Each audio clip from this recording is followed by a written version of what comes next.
Buenas noches, ¿cómo están? Gusto saludarlos.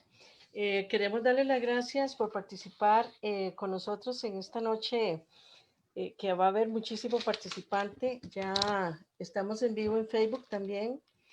El tema de hoy es un tema muy bonito y muy interesante, que yo sé que le llama muchísimo la atención porque es una de las principales trastornos que muchos niños a nivel escolar presentan. El tema es trastorno por déficit atencional con hiperactividad y muchas veces con impulsividad. Esta noche tenemos, no sé si estás conectada, Alejandra, para que pongas el video. Claro que sí, ahí te Aquí está. escucho. Hola, hola, ¿qué tal? Sí, Eh, bien, por dicha. Ella es psicóloga, Alejandra Alpizar, ¿verdad? Trabaja en el campo del diagnóstico y la educación del trastorno por déficit de atención e hiperactividad y muchas veces, bueno, con impulsividad. Este, Alejandra, qué gusto saludarte. Muchísimas gracias por compartir conmigo esta noche. Te aviso, te comento que tenemos muchísimos participantes, tenemos más de 40, ¿verdad? Entonces va a ser una noche muy, muy interesante. Yo les invito a todos que durante este conversatorio van a tener la oportunidad de poner en el chat sus consultas o sus preguntas, ¿verdad? Con muchísimo gusto vamos a tener un espacio para ver hasta dónde nos da tiempo, Alejandra, de contestar. Si no nos diera tiempo, al final Alejandra les va a dar el correo de ella para que puedan hacer sus consultas y se puedan comunicar con ella si así lo desean. Alejandra, gracias, de verdad, qué bueno estar con vos hoy y especialmente hablar un tema tan controversial, ¿verdad? Tan Claro que lleno sí. de tanta cosa porque, Ujú, bueno, es muy complicado. Y yo que trabajo ujú. desde el área de los niños, específicamente con el autismo, nos damos cuenta de que tenemos una comorbilidad con el autismo y el trastorno por déficit de atención con hiperactividad. Entonces, este trastorno es el TDAH, que muchos conocen y que conocen el nombre, pero no sé si conocen el fondo, no sé si conocen conceptos, no sé si conocen a qué se debe, de dónde viene, ¿verdad? Y qué partes de nuestro cuerpo afectan. Y eso sí lo vamos a comentar en el transcurso de la noche porque es un tema muy, muy, muy complicado y muy de moda, ¿verdad? Porque todos los niños que inician en primaria, que es precisamente cuando los papás y los docentes se empiezan a dar cuenta que algo no anda bien, ¿verdad? Entonces mandamos a diagnosticar. Un saludo, Alejandra, y te dejo libre el micrófono. Voy a estarte interrumpiendo para que comencemos y conversar un rato sobre todo eh, tema tan bonito y tan interesante para uno como profesional, ¿verdad? Y muchos papás que ya deben de tener en mano el diagnóstico, pues les va a resultar bien porque vamos a tratar de hablar sobre el tema de estrategias, ¿verdad? No solo conceptos y cómo manejar. Claro que sí, muy buenas noches y bueno, un agradecimiento a ti, Gabriela, por esta invitación a hablar de este tema, ¿verdad? Yo siempre que me invitan a conversar sobre estas temáticas, siempre las aprovechamos porque es muy necesario para los papás.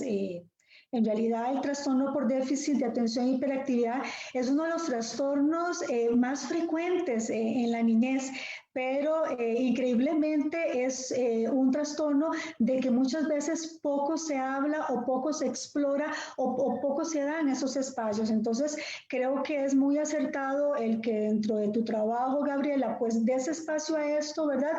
Y también en el caso tuyo que también trabajas muy de lleno también con el tema del autismo, son dos temas que vienen muy, muy, muy de la mano. Hoy día se sabe que estas dos condiciones pueden venir juntitas, ¿verdad?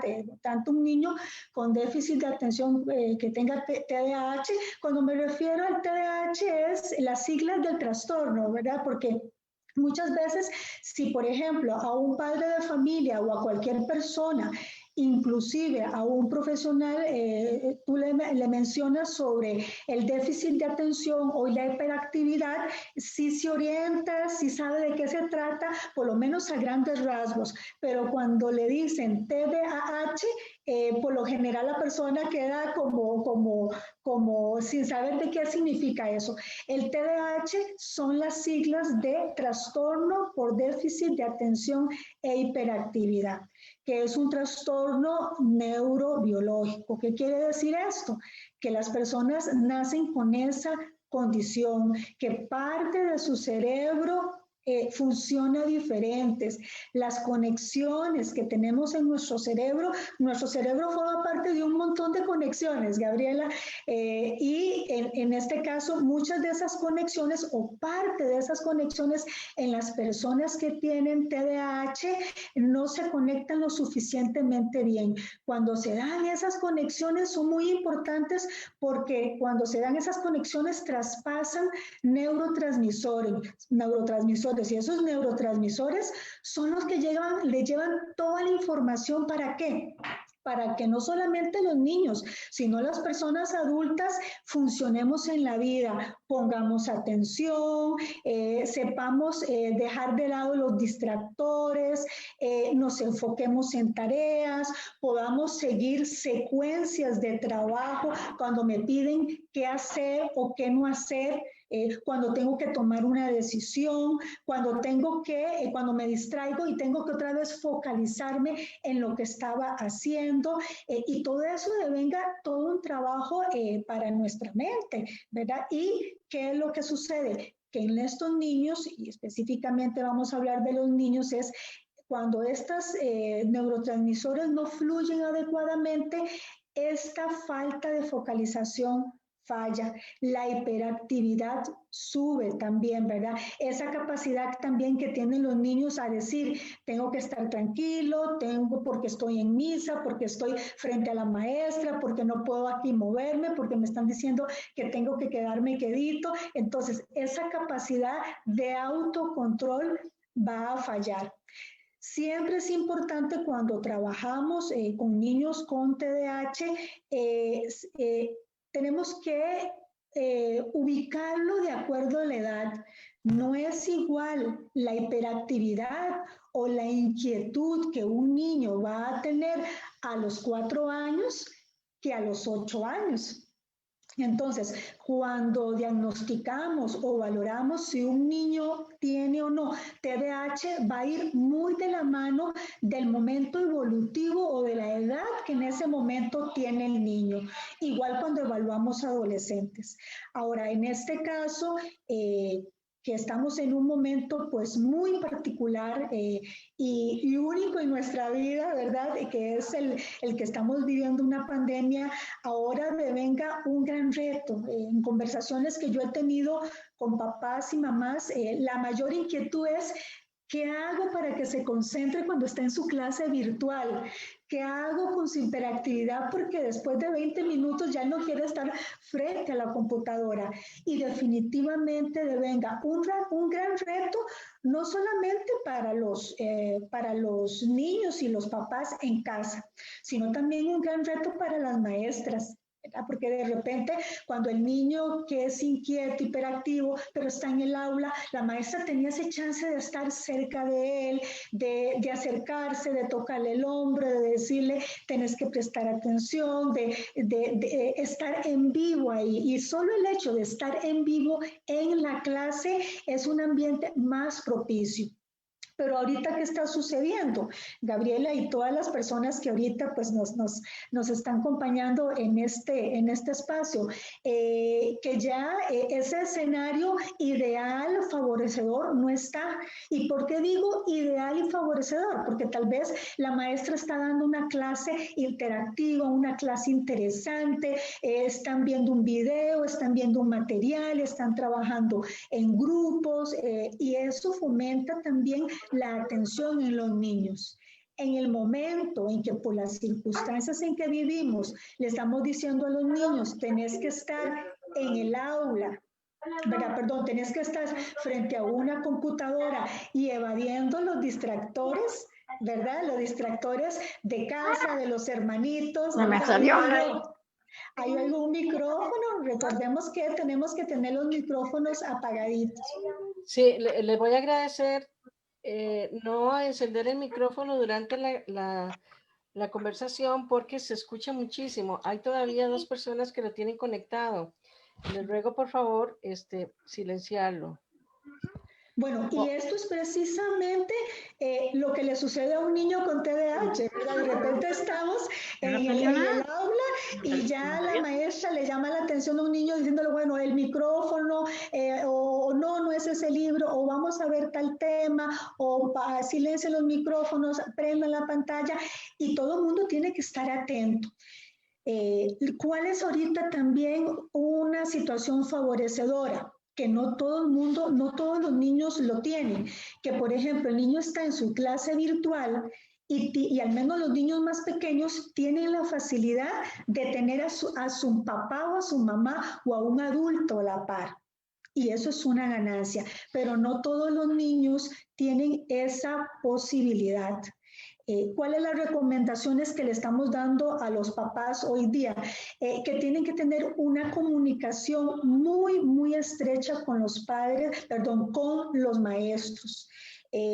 Los maestros están haciendo un esfuerzo extraordinario en relación a esta situación y los maestros están tratando de tratar de hacer hasta donde puedan esas clases interactivas, esas clases que llamen la atención, pero sabemos que los niños ante una pantalla, el tiempo de atención no va a ser más de 15 minutos. Y a veces los niños también necesitan espacios, necesitan recreos.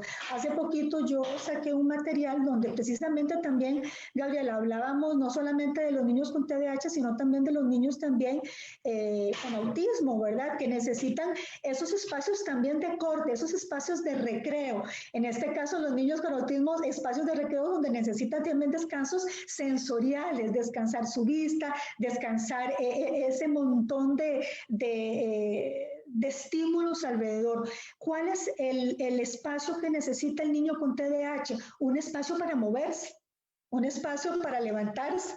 Entonces, de ahí la importancia que los padres puedan comunicarse con la maestra, en donde las clases que son un poquito más extensas puedan decir, vea maestra, yo voy a estar con mi hijo, pero si en algún momento yo lo siento inquieto, que necesita levantarse, ir al baño, tomar agüita, vamos a hacer una pausa y él va a regresar. ¿Cuál es la clave aquí? Padres de familia, que ustedes comuniquen eso a los maestros. Esa es la clave. También otra estrategia que va muy de la mano y tienen que hablarla mucho con los docentes es que cuando el niño con TDAH, y no solamente los niños con TDAH, sino con otras condiciones también de dificultades en el aprendizaje o con autismo también, es que el niño sepa cómo va a estar estructurada la clase. ¿Qué significa esto? Que los niños saben que se van a conectar a las 9 y de 9 a 9:20, ¿qué temas van a ver? ¿De qué van a hablar? Que la maestra pueda comunicar y decir, bueno, vamos a trabajar 10 minutos en esto y luego de los 10 minutos vamos a hacer esta otra actividad. Porque ¿cuál es la circunstancia que nos hemos encontrado? Y tal vez algunas de las mamás que me están escuchando y papás se van a sentir identificados. Que si la clase no está estructurada, aunque sea una clase virtual, si la clase no está estructurada, después de ciertos minutos, si el niño queda ahí en stand-by a ver qué es lo que sigue o tiene que esperar a que los otros niños terminen el trabajo, ese niño se va a dispersar. Y ahorita el ambiente que están viviendo es mucho más disperso que propiamente en el aula. Entonces, sí, Alejandra, perdóname un segundito nada más.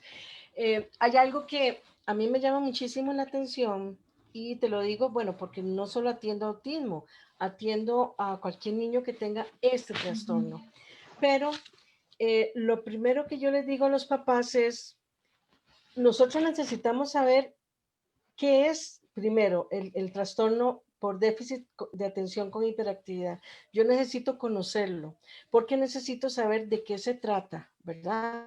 Cuando uno va donde un médico y le dicen, bueno, usted tiene hipertensión arterial, bueno, a mí eso me suena como a, puede hacer que me suene como que ya me voy a morir, puede hacer que me suena como que, bueno, tengo que hacer dieta, no sé. Entonces, cuando yo empiezo a indagar, ¿verdad? Empiezo a entender de qué se trata el trastorno, entonces partimos de eso y entonces ahora sí, bueno, ya ahora sé de qué se trata, ya sé qué es lo que tengo que trabajar en ellos. Hay tres cosas que tienen que ver, que eso sí los podemos comentar en un ratito, importantes que vienen en esta frase, en esta oración en el tema de hoy. Trastorno, ¿verdad? Por déficit, ya estamos hablando de déficit, estamos hablando de atención, estamos hablando de hiperactividad. Son tres condiciones que tiene el niño y que los docentes son los primeros en darse cuenta generalmente porque inicia en el área de primaria, ¿verdad? Y los maestros son los que empiezan a notar la inquietud del niño, que no pone atención, que no hay concentración. Y en eso tenemos un error a veces. Confundimos con que la atención es lo mismo que concentración. O sea, sí, pero hay un déficit en esto. Esto es un trastorno del neurodesarrollo. Esto quiere decir que todo el sistema nervioso central está siendo afectado en este momento también.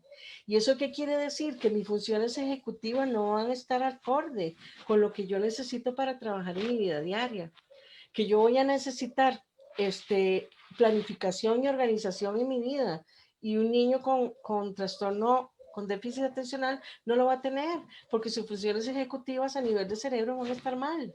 Entonces, hay una serie de situaciones que el niño presenta que hacen al niño tan vulnerable, ¿verdad? En el ámbito escolar y en el ámbito familiar, porque no es comprendido.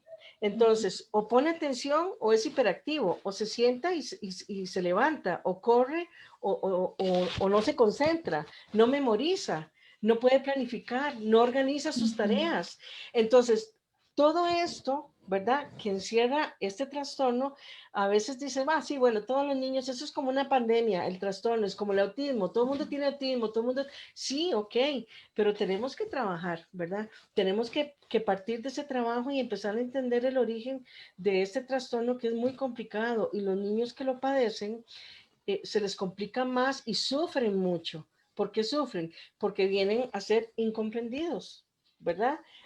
Bueno, es que me llevaron donde psicólogo, a mí me llega mucha referencia de docentes para diagnosticar con este trastorno, por los problemas de conducta, por la hiperactividad, porque es que no pone atención, porque es que no sigue instrucciones, ¿verdad? Y tenemos que partir que hay un déficit muy grande y una limitación tremenda, ¿verdad? En el aprendizaje. Y esto limita el aprendizaje, este trastorno limita el aprendizaje y de alguna manera las familias se ven afectadas porque son las constantes quejas, ¿verdad? Una nota para para la mamá, su hijo no se queda quedito, su hijo no pone atención, su hijo no atiende, su hijo molesta en clase y lo que el niño necesita es primero ser comprendido. Eso es una de las cosas, Alejandra. Yo no sé si vos lo compartís, pero el niño hay que comprender al niño en la situación en que está. Yo atendí a un niño que me lo llevaron por autismo y resulta para diagnóstico de autismo, pero resulta que no tenía autismo. Lo que tenía era ese trastorno por déficit atencional con hiperactividad e impulsividad, ¿verdad? Porque lo tenía todo junto. Entonces, una vez que ya yo descubro y ya realizo la prueba que necesito para saber qué es lo que tiene, me empiezo a dar cuenta que este niño no dormía en la noche, pero no dormía por el exceso de actividad durante el día. Él no podía, Alejandra, sostener la concentración, su cuerpo no lo podía sostener si acaso 3 segundos seguidos. Él se movía a una velocidad y eso, yo pensé, bueno, eso lo está haciendo hoy, eran las 6 de la tarde. Durante el día tuvo que haberse comportado igual, porque este trastorno Claro. no es que, no, en la noche descansa y en el día lo actúa. No, ese trastorno es constante. No hay un un enchufe, me decía el papá, yo necesito que me lo apague, porque es demasiado. Sí. Y sí es cierto, o sea, que qué complicado es poder trabajar con estos niños, ¿verdad? Porque necesitamos primero educar a los papás, porque una vez que entendamos de qué se trata, entonces yo voy a poder reaccionar. Claro, y, así, y dando una secuencia a este término que usted está diciendo, Gabriela, que cuando hablamos de TDAH es igual a funciones ejecutivas.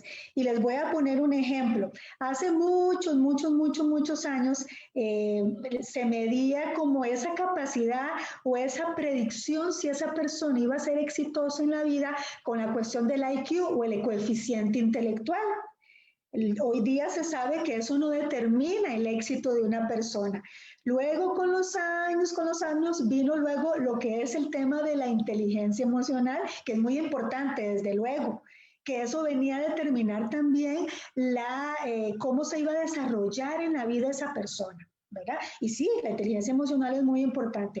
Hoy día se sabe que, y hay un científico muy claro que lo dice, que dependiendo cómo sean tus funciones ejecutivas actuales, así va a determinar tu éxito y tu desenvolvimiento en la vida a nivel de productividad y organización.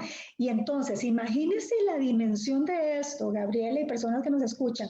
Estamos lidiando con el trastorno que más afecta a las funciones ejecutivas. Y la función ejecutiva es lo que nos ayuda y eso se desarrolla, eso no es que se trae, eso se va desarrollando desde la niñez.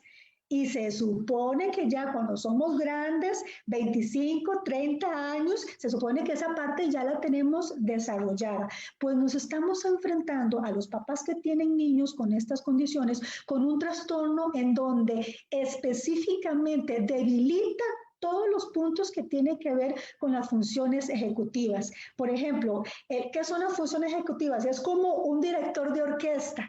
¿Verdad? Uno va al teatro, todo muy lindo, todos bien vestidos, con sus instrumentos, todos son expertos en el violín, en el piano, el trompeta, pero si no hay alguien que dirija, eso va a ser un caos, no va a sonar armonioso. Pues precisamente lo que hace el director de orquesta es dirigir para que eso funcione adecuadamente. Precisamente las funciones ejecutivas en nuestro cerebro, especialmente en la parte prefrontal, que es donde se desarrolla todos esos mecanismos, la parte de frente de nuestra cabecita, es ahí donde esas funciones ejecutivas van a dirigir y es lo que le va a decir a una persona adulta, pongamos el caso, porque sabemos que el trastorno por déficit de atencional es para toda la vida, es crónico. Entonces, así como ese director de orquesta dirige y va para que eso suene armonioso, esas funciones ejecutivas es lo que le va a decir a la persona, mire, levántese porque ya es tarde, usted entra a las 7, apúrese porque vea que ayer duró mucho desayunando y no calculó el tiempo y te dejó el bus. Mire, apúrese que antes de irse tiene que ver el calendario porque a las 12 del día tiene una cita en el EVAIS. O sea, es lo que te va dirigiendo, ¿verdad? Cuando tenés que calcular el tiempo en tu trabajo. Entonces, ¿qué es lo que pasa, Gabriela? Y usted lo mencionaba muy claramente. ¿Verdad? Viene cuando estos niños en la etapa de la niñez más o menos sucede al tercer, cuarto grado de la escuela, cuando comienzan a enfrentarse a todas esas demandas académicas, ahí es donde comienzan a florecer los síntomas y es precisamente donde más nos llegan solicitudes de valoración, ¿verdad? A los tercer, cuarto grado más o menos. Claro, eso es lo que te iba a comentar, que precisamente vamos a ver cómo logramos que los papás entiendan, porque qué fácil es llevarlo donde un psicólogo, ¿verdad? Para que, bueno, como me dijo ese papá, necesito que me le apague el enchufe, ¿verdad? Que le ponga un botoncito para ver en qué momento lo puedo apagar, porque me tiene desesperado. Pero es el niño incomprendido, ¿verdad? El niño incomprendido que hablaste ahora perfectamente de las funciones ejecutivas y esa parte, aparte de ser sumamente importantísima, ¿verdad? Porque es una parte que necesita nuestro cerebro para poder reaccionar ante las demandas de la vida diaria, a nuestra función. que tenemos en nuestra casa, en nuestra escuela, en nuestro estudio, en nuestro trabajo. Vamos a empezar por algo chiquitito. Voy a comentar algo facilísimo que yo sé que tiene que ver con muchas de las mamás que o se relacionan con ellas. A mi hijo le mandaron una tarea, ¿verdad? Tenemos dos hijos, uno que no tiene ese trastorno y el otro que sí lo tiene. Entonces, el que no tiene el trastorno, no, es que mi hijo, el pequeño, el mayor, no, él perfectamente, él saca la tarea, el cuaderno, sabe qué tiene que hacer, sabe cómo y me pide ayuda. Él es facilísimo para eso. En cambio, el otro no.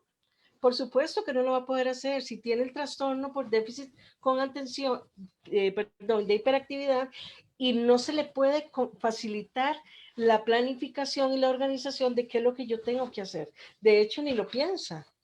Él no piensa que tiene una tarea. Sí, no sé. Le preguntan, ¿tiene tarea? No sé. No me acuerdo. Y es válido.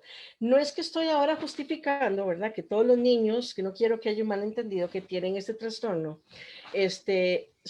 tienen que comprenderlos completamente hasta el punto de decirles, tienen que trabajar solos. No. Y necesitan muchísima ayuda. Necesitan mucha ayuda de los principales redes de apoyo que tienen ellos en este momento. ¿Cuáles son para mí las redes de apoyo de los primeros, los papás? Los segundos, los docentes. Un docente que no comprenda lo que es este trastorno y que no entienda por qué su alumno se levanta 50 veces en 2 horas, por qué necesita ir al baño tantas veces, por qué no pone atención a las instrucciones que yo le doy, por qué no puede sacar su cuaderno cuando yo doy la instrucción de que vamos a sacar el cuaderno de matemática. Si yo no comprendo como docente eso, si yo no entiendo como mamá que yo tengo que ayudarle a planificar y anticipar la noche anterior lo que tiene que llevar para la escuela, si yo no logro entender esos pequeños detalles de la vida diaria, ¿verdad? Que son detalles de la vida diaria. En el momento que tiene que lavarse los dientes, no lo va a planificar. Yo sé que yo tengo que llegar, ponerme frente a la pila, lavarme los dientes, abrir la pasta, el cepillo, todo un proceso que me ayuda en la parte motora y de una vez lo continúo con la parte ejecutiva. Pero si yo no comprendo eso, entonces son esas dinámicas familiares, ¿verdad? Que entran en discusiones todas las mañanas. Vaya, bañese, vamos a llegar tarde, como decías vos ahora, no se planifica nada de esto y el niño que no planifica y está en un entorno que no es capaz de planificar, no colabora. Y es una red de apoyo importantísima para mí, los papás y los docentes. ¿Por qué? Porque la mitad del tiempo estamos con los docentes y la otra parte del tiempo estamos en la casa. Entonces son las principales redes de apoyo que tienen que manejar el trastorno como le decía yo a un papá, tiene que manejar al dedillo, como cuando usted se levanta y sabe lo que tiene que hacer, pero usted tiene que planificar, hacer una agenda a su hijo y que él tiene que empezar a planificar su vida diaria y decir, tengo que levantarme, tener anotado una agenda, qué es lo que tengo que hacer, porque ellos no van a ser capaces de hacerlo. Y dijiste algo que cuesta tanto que los papás entiendan que es un trastorno para toda la vida. ¿Verdad? Eso es trastorno que ahí queda. Eso es trastorno que no podemos eliminar con medicamento. La medicación es para controlarle la ansiedad, para controlarle la hiperactividad, para que esté quedito unos minutos, unos segundos, unas horas en el aula, pero no para que le quite el trastorno. Y ese es el error que muchos papás cometen, ¿verdad? Que la medicación me va a llegar a curar al niño. Y no sucede, no existe tal. Hay varias preguntas, creo. Si quieres, me decís en el momento que las podemos iniciar y seguís hablando, Sí, vos me da la orden. claro, no, desde luego pueden ir haciendo las preguntitas en relación a esto que ibas mencionando, Gabriela, y un poco contextualizándolo a la realidad que ahorita estamos viviendo, que son los niños están en la casa aprendiendo de una manera totalmente diferente a la que venían acostumbrados, y si bien es cierto, hay detrás de la pantalla, ¿verdad? O a distancia, porque recordemos que no todo mundo está con clases virtuales. ¿verdad? Eso es una parte de la población. Muchos están con guías autónomas porque les llega el material y tienen que administrarse, ¿verdad? Entonces, esto de la pandemia y de estudiar en casa es como, yo lo veo, Gabriela, como dos partes, ¿verdad? Cuando los niños tienen la oportunidad porque tienen los recursos, los medios y las estrategias y están estudiando en virtualidad y es todo un reto de cómo enfocarse para que el niño pueda absorber de esa manera los contenidos, pero también hay otros que es estudiando a distancia en casa, pero no virtual. Entonces, claro, ahí es un gran reto también para los papás porque reciben las guías autónomas, el material, y ahora sí, planifique. ¿Y qué pasa, Gabriela? Y yo siempre traigo este tema. ¿Qué pasa en donde le estamos diciendo a los papás, sepa de TDAH, aprenda, organice a su hijo y todo? Y bueno, ¿y qué pasa cuando los papás o alguno de los padres tienen TDAH y también tienen dificultades en las partes organizativas? Donde me decía un día eso es una mamá, me dice, sí, mi hijo no tiene clases virtuales, entonces los lunes recibimos el material y tenemos que organizarnos tal día, tal cosa, porque a tal día tenemos que entregarlo. Entonces tienen que manejar fechas, tienen que manejar horarios. Entonces también aquí nos enfrentamos no solamente con una condición o estrategias para ayudar a ese niño, sino estrategias también de organización interna para poder también ayudar a estos padres que también lidian también con síntomas de TDAH, porque recordemos que el TDAH, además de ser una condición crónica, que se nace con eso y se mantiene a lo largo de la vida, sin embargo los síntomas a lo largo de la vida van cambiando, se van mostrando de manera pues diferente, ¿verdad? Y de acuerdo a los recursos de las personas, pero también es una de las condiciones más hereditarias que hay. Entonces, muchas veces cuando hay un niño diagnosticado con TDAH, hay que explorar si papá o mamá lo tiene. Y puede ser que papá y mamá no lo tengan, pero cuando uno hace la exploración, por ahí primos, tíos, abuelitos, por ahí anda ahí en la familia. Entonces, una de las estrategias ahorita sería que si tú tienes un hijo con TDAH, ya sea que tenga hiperactividad o no, siempre es importante que él sepa qué va a estudiar y qué vas a hacer con él en esos 15 minutos. ¿Qué quiere decir esto? Que yo no le puedo o no es recomendable decirle a mi hijo, Pablito, venga a estudiar un ratito. Es muy general. Siempre uno tiene que ser específico, ¿ok?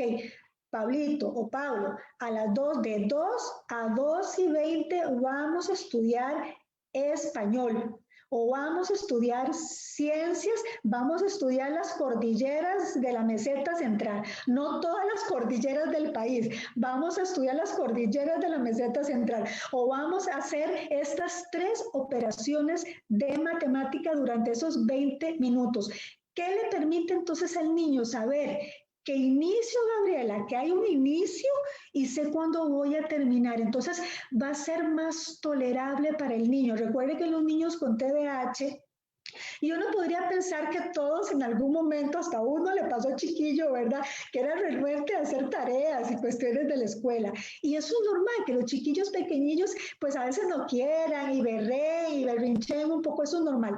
Pero los niños con TDAH es una gran lucha para los padres porque son más renuentes a estas cuestiones. ¿Por qué son más renuentes y dan una mayor lucha? ¿Por qué? Porque cuando los vas a someter a un esfuerzo mental sostenido, ellos no les gusta, ¿verdad? Luchan contra eso, ¿verdad? Entonces, para ellos es más fácil estar en otras actividades que cuando me piden esfuerzo mental sostenido. Entonces, si tengo que hacerlo, para el niño es más fácil saber que es este tiempo y este tema específico, entonces va a ser más tolerable y su frustración va a ser menor. Entonces, es una recomendación que yo brindo a los papás en esta época. Ahora, recuerden que no todo niño con TDAH va a presentar niveles de hiperactividad, ¿verdad? De hecho, a veces se confunde, no, es que mi hijo, me dice, mi hijo no debe tener eso porque él no se mueve, no es hiperactivo. Y no, ¿verdad? Una de las condiciones del TDAH puede ser sin la H, hiperactividad, pero aún así está el trastorno porque es un tipo de presentación. Recordemos que hay tres, y haciendo un poquito en referencia a lo que Gabriel está diciendo, que es importante conocer no solamente las estrategias, papá y mamá, sino saber también a qué me estoy enfrentando, como dice Gabriela. Recordemos que el trastorno por déficit de atención e hiperactividad tiene tres núcleos o tres síntomas básicos o nucleares. La desatención, la hiperactividad y la impulsividad. Puede ser que un niño presente predominantemente sea inatento o predominantemente sea hiperactivo impulsivo, que son esos niños, como decía Gabriela, no paran. Inclusive llega la noche y no paran. Yo siempre le digo a los papás, inclusive para quedarse dormido, uno tiene que concentrarse hasta para quedarse dormido. Por eso es que estos niños a la hora de dormir es realmente una lucha constante todas las noches porque no para, su mente sigue, sigue, sigue y inclusive para concentrar, hasta para dormir tienen que concentrarse. Y el tercer tipo es el mixto, que es el más frecuente. Entonces, si tienes en tu casa un niño predominantemente hiperactivo o mixto de hiperactividad, es importante que tú le permitas también, si está frente a la cámara, si vas a estudiar con él un ratito, que se mueva. En el momento que tú le dices, quédese quedito, no se mueva, pero está muy inquieto, o como le decíamos a las abuelitas, parece que tiene hormigas, ¿verdad? Por todos lados, o está en un puro desosiego, ¿verdad? Tenés que permitirle, obviamente, en un rango pues aceptable, que él se mueva, que él se pare, que si él te va a explicar algo, que se pare del sillón, que si está cerca tuyo y vos lo ves concentrado, ¿qué importa que se mueva? ¿Por qué? Porque si él se focaliza en no moverse, más bien va a ser contraproducente porque toda su energía está en no moverse, entonces no se va a concentrar en lo que tiene que estudiar. Entonces, por ahí de repente también es importante entender. Recuerden que el TDAH no es una justificación, ¿verdad? Es, es una comprensión, es para entender, es una explicación que yo como papá, como abuelito, como tío, como maestra, como profesional, debo entender, ¿verdad? Para ayudarle a este niño. ¿Y para qué ayudarle a un niño con TDAH? ¿Para qué ayudarle? Precisamente a lo que decía Gabriela, las funciones ejecutivas, para que él desde chiquitito él se vaya autogestionando, para que cuando este muchacho haga ya el pase al colegio o del colegio a la universidad, él ya se autogestione solo en la vida, Gabriela. ¿Verdad? Y ayudarle y para que sea independiente. Porque Claro, eso no, y eso sí es importante porque cuando nosotros sabemos a qué nos enfrentamos, se nos quita el miedo y la ansiedad. Y ahora hace rato dijiste algo muy importante. ¿Qué pasaría si un papá, porque eso se hereda, obviamente, cuando el papá lo tiene? Bueno, hay dos opciones. Uno es que busque ayuda profesional. Yo creo que para eso estamos los psicólogos, psicopedagogos y no sé qué otra profesión se encarga de esto, pero para eso estamos, para organizarlos. Y dos, las agendas que yo les comenté desde el inicio son agendas personales que muchas personas pueden confundirla con las agendas de autismo y no necesariamente. Yo, por ejemplo, para organizarme yo, necesito tener una agenda y saber cuáles son mis citas, a quién voy a atender hoy, a quién voy a atender mañana, ¿verdad? Cuando tengo un conversatorio, porque eso me permite a mí organizarme. Dentro de 8 días tengo un conversatorio, dentro de 3 días ya casi tengo un conversatorio, tengo que hacer una tarea para la otra semana, tengo que hacer, eso me permite a mí organizarme. Cuando mis funciones ejecutivas no me coordinan, y aparte de eso tenemos la dificultad de la concentración, es imposible que un niño logre pasar todo el día en la escuela. Y lo peor de todo es que ahorita, como mencionaste al inicio, tenemos la dificultad de que, digo yo dificultad por un lado, pero voy a explicar y por qué lo veo así. Un papá me decía, yo no logro que mi hijo es hiperactivo y yo no logro que ponga atención cuando está en clases virtuales. Entonces yo le decía, porque está viendo que el compañerito anda una camisa de Batman, que el compañerito se puso una gorra. Y yo, claro, si tiene déficit de atención con hiperactividad, obviamente, si tengo a todos los 25 o 15 o 20 niños al frente en cuadritos pequeñitos, ¿cómo mi concentración va a ser? Si yo en este momento estoy viendo que hay 50 personas aquí, yo estoy viendo cada una de ellas que tengan el micrófono apagado y todo, es parte de mi concentración. ¿Verdad? Y es parte de la atención que yo necesito poner en este momento.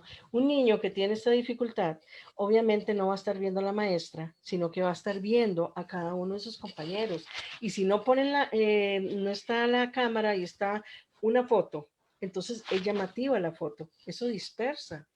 Entonces, retomando todo esto y hablando de las funciones ejecutivas, hablando de todo este proceso, de la parte motora, que todo involucra el cerebro, como nosotros, ¿verdad? Como papás, que estamos frente a un niño con esta condición, con una dificultad que va a tener para toda su vida, necesitamos todas estas herramientas que vos acabas de dar, que desde el inicio está dando herramientas y estrategias, ¿verdad? Y espero que los papás estén anotando, porque ha dado como 3 o 4, les sirva para que continúen en el proceso y logren tener un poco de organización y planificación. A partir de eso, ¿verdad? Es como me decían las señoras, que en una casa desordenada no está Dios.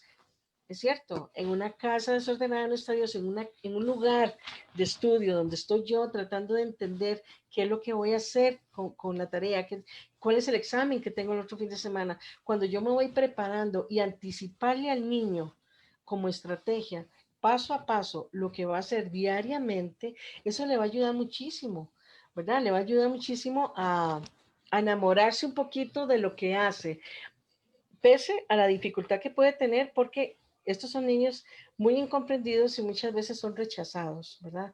Y rechazados también no solo por los docentes, sino por las familias, ¿verdad? No la familia nuclear, sino el resto de la familia, que no comprenden la hiperactividad del niño y no tienen estrategias que pueda ayudarle los abuelos, los tíos, cuando llega este sobrino a mi casa, ¿cómo lo puedo yo ayudar para que tenga un rato de tranquilidad y que no estén, fulanito, no haga, bájese, no coja, no corra, cuidado quiebra? Es terrible, ¿verdad? Yo voy a empezar a leerte por lo menos 2 preguntas ahorita, Alejandra, porque hay demasiadas. Sí, No sé me si nos parece. no nos Sí, va mejor a dar entramos con las tiempo. preguntas. Ok. Bueno, aquí dice Joa, entiendo el esfuerzo de los profesores y los niños, pero es complejo porque mientras están en clase, uno como mamá tiene que estar teletrabajando. Ojo, ¿verdad? Eso es importantísimo. Tiene que estar teletrabajando y no puede estar encima de que estén poniendo atención. ¿Qué hacer como mamá? ¿En qué capacidad están los profesores de adecuar las clases? Mi hija queda a medias y no termina. Eso genera frustración. Claro, esta mamá acaba de decir una palabra muy que es clave y que es clave porque el adecuar las clases. Y esto es pandemia o sin pandemia. Recuerde que cuando estamos hablando del trastorno por déficit de atención e hiperactividad, de niños con trastornos del aprendizaje, el mismo también los TEA, del trastorno del espectro autista, estamos hablando de que estos niños y otros, muchos más, tienen el derecho de tener escuelas inclusivas, ¿verdad? Pero hoy día se sabe que más que adecuar las clases a metodologías para el que tiene dislexia, para el que tiene disgrafia, para el que tiene autismo, para el que tiene, es adecuar la clase para que sea llamativa y capte la atención de todos los niños. Ahora, uno se pone a ver y uno también tenemos que ponernos también en el zapatito de las maestras y maestros. en el MEP hay un montón de protocolos para todo, y son importantes porque los protocolos son una guía que te orientan en qué hacer en caso de, ¿verdad? Entonces, desde protocolos para temblores, a protocolos por bullying o por violencia, y protocolos ¿verdad? Para un montón de cosas. Pero no existía inclusive las adecuaciones curriculares no significativas, pero no existía un protocolo si hay una pandemia. Entonces, esto uno lo traslada, para irle contestando a esta mamá, uno lo traslada ahora a la realidad virtual, y en realidad para mí no hay mucha diferencia. Cuando una maestra o un docente está detrás de esa computadora, el gran reto, y sé que es un gran reto para este docente, es ¿cómo capto su atención? ¿Cómo hago esta clase de 20 minutos o 40 minutos, no sé cuánto tiempo será, y que obviamente, imagínense que a nivel presencial, Gabriela, ya se sabe que un niño después de 15, 20 minutos ya va a perder la concentración, ¿verdad? Interés, Entonces, claro. y entonces, cuando estás ante un panorama donde usted misma lo acaba de decir, tengo al frente a un montón, porque en clase corriente los tengo atrás, o al que tengo adelante es el más tranquilito y no me dispersa tanto, y mi profesora casi que la tengo al frente diciéndome, mire, ¿verdad? Casi que está encima la profesora. Entonces, claro, ahorita es cómo adecua esa maestra para que ese ratito, no solamente el que es disperso, el que es desatento, sino todos puedan captar. Y en la medida en que la maestra adapte esas clases, que sean llamativas, inclusivas, que el aprendizaje sea significativo, ¿verdad? Porque veámoslo así, si van a ver un tema teórico, y la mamá le viene y le pone el video, o lo ven en el cuaderno. La idea es que en la clase, o en este caso, en la clase virtual, puedan hablar, hacer un ejemplo, hacer una dinámica, que se paren y que todo el mundo frente a la computadora, o muestren un ejemplo, o traigan algo de la casa, algo que sea como más significativo y no tan teórico. ¿Para qué? Para que el niño pueda, no solamente el niño con TDAH, sino que pueda captar esa atención. Ahora, ¿cuál es la realidad con una mamá que tiene no solo uno? Porque a veces es no solo uno, a veces hay familias de 5, y de los 5, 3 tienen TDAH, ¿verdad? Y uno está en kinder, el otro está en cuarto y el otro está en séptimo del colegio. Esa es la realidad de muchos padres, ¿verdad? Entonces, ¿cómo adecuar? Entonces, adecuar es responsabilidad tanto de los padres de familia como del docente de asumir este nuevo reto, ¿verdad?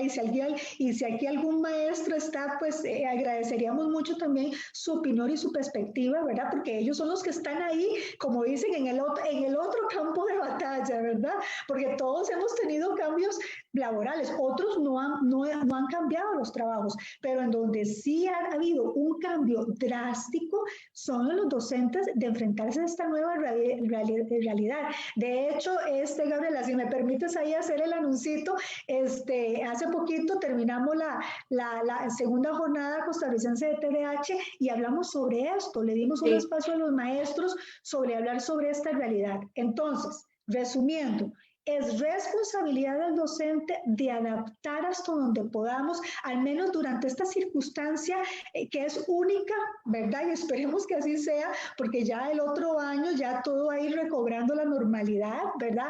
Para ir ejerciendo esa esperanza en los niños, ¿verdad? De que esto no es permanente. Es esa responsabilidad de los papás, pero también es responsabilidad también de los padres. Por ejemplo, me decía una mamá, voy a utilizar un ejemplo, me decía una mamá, Alejandra, yo lo que estoy haciendo es que definitivamente mi hijo no puede tener todos los días 2, 3 clases virtuales. Entonces negocié con la maestra. Un día sí, un día no. El día que no lo cambiamos por otra actividad o hacemos recreitos. O sea, que también tú te pongas de acuerdo con la maestra de cómo tú puedes adaptar desde tu casa para que tu hijo se sienta feliz, se sienta tranquilo, que el ratito, aunque haya sido 10 minutos, pero lo disfrutó, y no media hora en una guerra campal que el chico no quiere. ¿Y por qué, Claro. Gabriela? Y quiero hacer un llamado a esto. Si bien es cierto, la parte académica es importante y es parte del organizarse, de fomentar las funciones ejecutivas, de los valores, pero ahorita también la parte académica no puede estar por encima de tu tranquilidad y de la salud mental de tu hijo. Entonces, no es que dejes lo académico, no, hay que irlo sacando poquito a poquito, ¿verdad?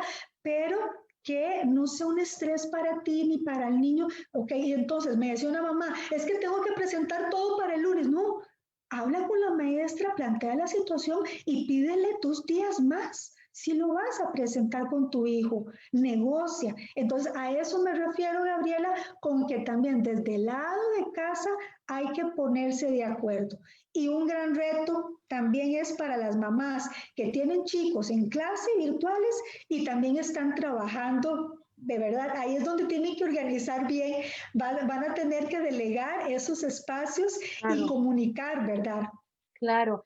Esta parte de comunicación es muy importante, Alejandra, porque cuando yo hablé al principio de buscar redes de apoyo, ¿verdad? Que la principal red de apoyo del niño es siempre la familia, la familia nuclear, papá y mamá, o bueno, quien esté a cargo del niño en ese momento, y también los docentes. Yo pienso que el rol que cada uno tiene que tener debe asumirlo con responsabilidad. Tanto el docente asumir el rol de docente ante una situación como el trastorno de como los papás ante la responsabilidad de informarse de qué trata el trastorno, cómo puedo ayudarlo, qué afecta y, ok, una vez que estamos de acuerdo en esto, vamos a trabajar en comunicación y en conjunto, porque si mamá y papá trabajan de la mano con el docente y si hay un profesional en el área de psicología que les está dando un apoyo igual, los tres trabajando juntos, el niño va a tener facilidades de cambio y va a ser muy productivo y va a poder entender los espacios que yo necesito que él entienda para este momento de estudio. Este es tu momento de ocio. Aquí puedes trabajar, aquí puedes distraerte. En este momento necesitamos tener atención. Yo les doy a los papás muchas recomendaciones fáciles para la casa. Por ejemplo, un niño con hiperactividad. ¿Qué es lo que necesitamos tener que el niño tenga tranquilidad? Que no se esté levantando, que no se esté moviendo, porque eso afecta la concentración, ¿verdad? Y no sé si a vos te ha pasado, pero a veces está uno en una charla, en una reunión y está alguien golpeando, ¿verdad?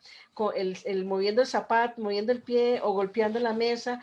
Ese ruido a mí personalmente me molesta, no me da concentración. Entonces, partiendo de esto, ¿qué es lo que yo puedo hacer? Bueno, trabajo con mi niño, ¿cómo? Hay yo les decía a los papás, pueden poner unas ligas en las sillas, de manera que los niños puedan poner sus pies y columpiarse abajo, está sentado, pero entre las patas de adelante de las sillas, poner un elástico grueso para que el niño ponga los pies y los esté moviendo y esté sentado. ¿Verdad? Eso es algo importante que tal vez pueda hacer. Un señor me dijo, bueno, hay unas partes que son planas al inicio y curvas abajo. Entonces, como para que él ponga los pies, ¿verdad? Y se balancee sentado en el pupitre, sentado mientras almuerza, sentado mientras está haciendo la tarea. Algo que él pueda mover los pies, porque él lo que necesita es actividad. Y no es la hiperactividad es que está muy activo, súper activo. Lo que yo necesito es que él tenga la misma actividad, que no se contenga porque es parte de su trastorno, pero que logre tener atención. Entonces, una vez, las bolas antiestrés, por ejemplo, ayudan muchísimo. Cuando tengo una liga y el chico está haciéndolo así mientras está leyendo, es parte de lo que yo puedo tener como estrategia para poder ayudarle a mi hijo. Pero para que eso suceda, tienen que haber dos cosas. Uno, tengo que tener un diagnóstico previo. Y dos, tengo que conocer qué tipo de trastorno tiene. Porque si es más, como vos decías hace un rato, hay tres partes. Si es más hiperactivo, entonces necesito controlar la parte motora, la actividad de él. Entonces tengo que ver cómo funcionó con elásticos, con bolas antiestrés, poniéndole algo debajo de la mesa para que se balancee, sentarlo un rato en una mecedora para que tenga eso le ayuda a él a tranquilizarse. Un papá me dijo, me ayudó muchísimo porque yo le dije, este chico del que les hablé temprano, Es tan hiperactivo que yo me cansaba de solo verlo en la velocidad con que estaba en todo el consultorio. Era impresionante. Yo decía, ¿cómo este chico debe terminar la noche cansado? Me dice, está tan cansado, me dice papá, que no se logra dormir. Por supuesto. Pero entonces, bueno, ahí estuvimos trabajando un poco de relajación, un poco de cosas para poderle dar contención al papá, porque no duerme el niño y no duermen los papás. ¿Verdad? Entonces yo le dije, ¿por qué en los ratos de espacios, en los recreos del aula virtual, porque les dan un espacio, ¿por qué no lo Sí. lleva inmediatamente al patio y le compra estas, no sé cómo se llama ahorita, es como un trampolín de esos chiquititos, redondos, para brincar, un brinca, creo que se llama. Y lo pone ahí y lo pones los 5 minutos que tiene de recreo y lo pone en actividad. Cuando él llega, ok, se le dice, se le anticipa, vamos a usar el trampolín, el brinca ahorita. Luego del trampolín, del brinca, nos venimos al aula porque tenés que trabajar. ¿Te parece? Hay que llegar a tener un convenio y a poder una cosa por otra y ser flexibles, porque el niño necesita ser flexible y necesitan los papás tener flexibilidad y tener esa comunicación tan importante que vos estás diciendo con los docentes, si no, no se logra nada. Claro, y esto que estás mencionando, Gabriela, yo quisiera como realzarlo más porque es importantísimo, porque recordad que si ustedes en casa tienen niños con TDAH o tal vez están ahí escuchando este conversatorio porque es su nieto, su sobrinito, su Ujú. primito o su ahijado, ¿verdad? Porque a veces uno habla con familiares, a veces no necesariamente con los padres, sino familiares que están muy interesados en conocer más de esto. Recuerden que Claro. el TDAH es solo una parte del niño, pero también el niño sigue siendo niño. Entonces, y como todo niño, con o sin TDAH, necesita, como dice Gabriela, salir, recrearse, jugar, brincar. Y si está en un hogar donde eso no es una prioridad o no hay modelo para eso, entonces, ¿qué pasa? Ya los espacios donde los niños jugaban, brincaban, que ¿dónde era? En la escuela. En la ¿Verdad? escuela. En la escuela, o de repente tal vez en la escuela, tal vez no, pero de repente 2 o 3 veces por semana iban a un club de algo, club de fútbol, de gimnasia, de natación, o simplemente salían a jugar ahí al parque sin ese miedo del virus. Entonces, claro, en el momento en que ellos se quedan sin ese espacio de escuela donde ellos pueden saltar, correr, donde se quedan sin espacios donde pueden explotar toda esa energía, claro, están más pasivos. Entonces, aunque tengas un niño en casa sin TDAH, va a requerir también sacar toda esa energía. Y más, ahora sí, y más si es un niño con una condición neurobiológica en donde sus niveles de activación son mayores, también va a requerir de esos espacios de juego y todo, pero tenés que incentivarlo, ¿verdad? Hay chicos que son muy deportivos. De hecho, una de las características de los niños con TDAH, especialmente los varoncitos, es que son como muy deportistas, pero a veces no todos. Entonces, Sí. usted tiene que impulsarlo a que haga deporte, pero tenés que sacar el tiempo. En esto, Gabriela, y tal vez vos lo has visto en tu experiencia, los padres de familia tienen que sacar el tiempo. Tiene que sacar definitivamente el tiempo y si viniste de trabajo y no puedes llevarlo en el receso de la clase virtual porque vos estás trabajando o porque saliste fuera de tu casa a trabajar, mucha gente no se está quedando en casa, ¿verdad? Entonces cuando venís o la persona que se queda ahí, ¿verdad? O si hay familiares que quedan apoyando dentro de casa, buscar esos espacios. Yo Ujú. quería referirme, Gabriela, hablando de estrategias, ¿verdad? Y más que estrategia técnica es como una recomendación para lo que es este tema de la hiperactividad y la impulsividad y de la desatención, cuando estas son las características principales de estos niños. Un componente importante y del que a veces no se toma en cuenta y no se habla, pero está ahí, es que por lo general no, un componente importante de las personas con TDAH, independientemente de su edad, es su estado emocional, el control de las emociones. Por lo general, estos niños o estas personas van a vivir sus emociones más como a flor de piel. Los papás te dicen, es que se enoja muy fácilmente, se berrinchea muy fácilmente, los berrinches le duran mucho, o se enoja un montón y no se le puede decir nada, o se equivocó en la operación de matemática y no quiso intentar ni siquiera la primera vez que se equivocó y se frustró y todo lo botó y tiró el libro por allá. Entonces, muchas veces estos niños, parte de sus características, además de las tres que mencionamos, es esa dificultad en la regulación de sus emociones, especialmente la frustración y el enojo. Entonces, cuando una estrategia, si le queremos llamar estrategia, es que cuando te vas a sentar con él, tenés que preguntarte vos como adulto es si estás en el momento, en las condiciones también adecuadas, usted también como adulto. Porque si usted va a estudiar con él 20 minutos, pero usted vino y se acaba de pelear con su pareja, o está pendiente de que alguien lo va a llamar en un ratito, o está haciendo otras cosas, o usted está indispuesto, o andas con un dolor, no sé, si no estás en condiciones, va a ser dificultoso porque este niño va a demandar ayudarlo a manejar su frustración, su enojo, y si el chico se enoja y papá también se enoja, va subiendo como una escalada. Y es muy característico que en estos hogares haya muchas explosiones emocionales. ¿Verdad? Y ellos te lo dicen en la consulta, es que me lo traigo porque es que es muy enojón, es muy explosivo, ¿verdad? Y tiene TDAH, ¿verdad? Y uno pregunta, ¿y en la casa hay alguien que es así? Yo también soy así, ¿verdad? ¿Por qué?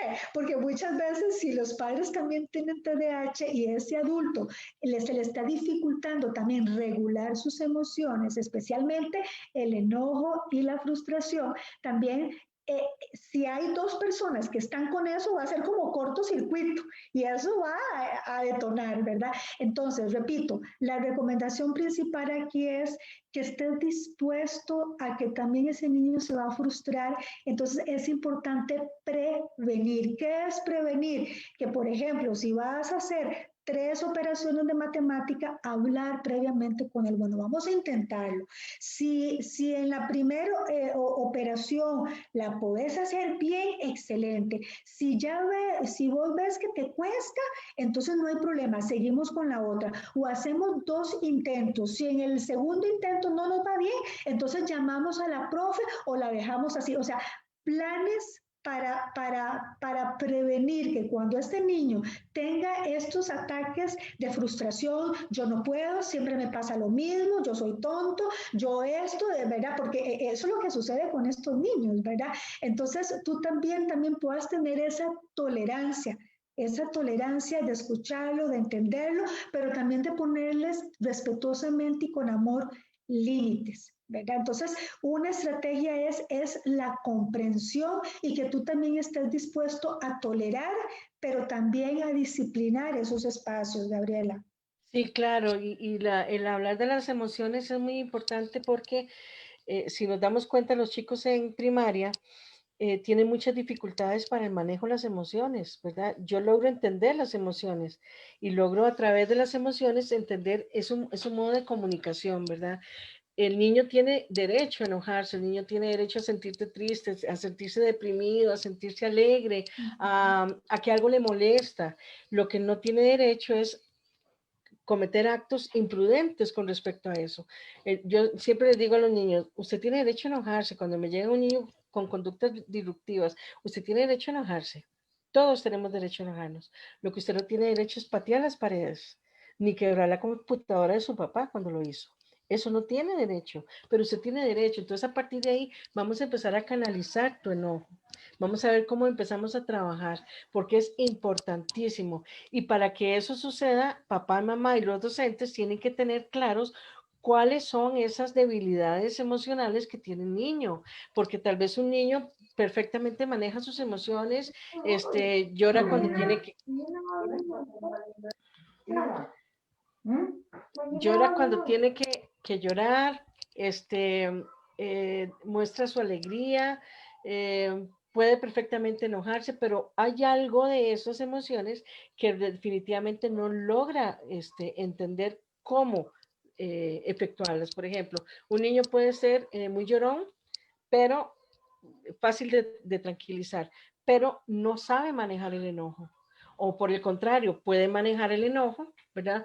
Pero llora por cualquier cosa. Entonces tenemos que entender, ser esos papás investigadores y tratar de entender qué es lo que le afecta a mi hijo y por dónde voy yo.